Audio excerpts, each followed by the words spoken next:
Ce 14 décembre à Sydney, une attaque terroriste s'est déroulée visant la communauté juive. Très vite, des vidéos sont publiées sur les réseaux sociaux. Sur ces images, on peut voir la foule s'enfuir et se mettre à l'abri. Sur cette autre vidéo, les tireurs sont sur un pont et font feu. Ou encore celle-ci, où un homme désarme l'un des assaillants. Une dizaine de morts est à déplorer. La piste terroriste est confirmée rapidement par les autorités. Voici ce qu'il s'est passé. Nous sommes donc en fin de journée à Sydney, en Australie. Il est 19h sur la plage de Bondi Beach, la plus célèbre du pays.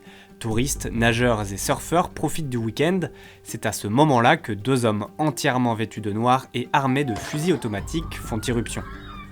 Des détonations surgissent et la foule est prise de panique. Des personnes se dispersent sur la plage et essayent de fuir. Très vite, la piste d'une attaque antisémite est évoquée. There was a range of circumstances. Obviously, the fact that it's the first day of Hanukkah, the types of weapons, the offenders, some of the other items we found at the scene. Un événement se déroulait au même endroit pour célébrer la fête juive d'Hanouka. Il s'agit d'une célébration qui se déroule du 14 au 22 décembre. Pour l'occasion, de nombreuses animations étaient prévues. L'attaque dure une dizaine de minutes. Les assaillants se placent donc sur ce pont, l'événement de la communauté juive se tenant juste à côté, au niveau de l'Archer Park. L'un des deux assaillants quitte le pont et se dirige vers l'événement. À ce moment-là, un homme vêtu d'un t-shirt blanc se cache derrière une voiture, puis se jette par surprise sur l'un des assaillants, parvenant ainsi à lui soutirer son arme. Celui-ci retourne ensuite sur le pont et se procure une nouvelle arme.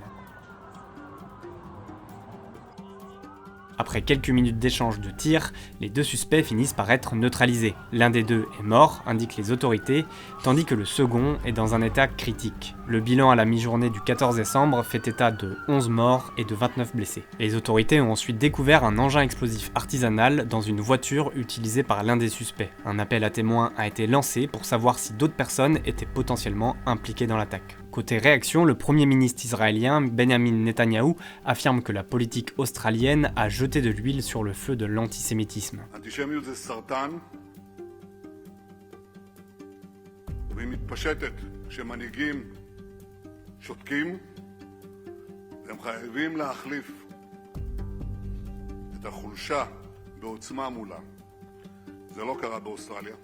Le Premier ministre australien Anthony Albanese lui a répondu en promettant d'éradiquer ce mal.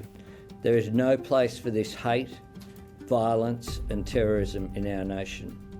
Let me be clear, we will eradicate it. De son côté, le président de la République Emmanuel Macron a promis que la France continuerait de lutter sans faiblesse contre la haine antisémite et a exprimé ses pensées pour les victimes de la fusillade.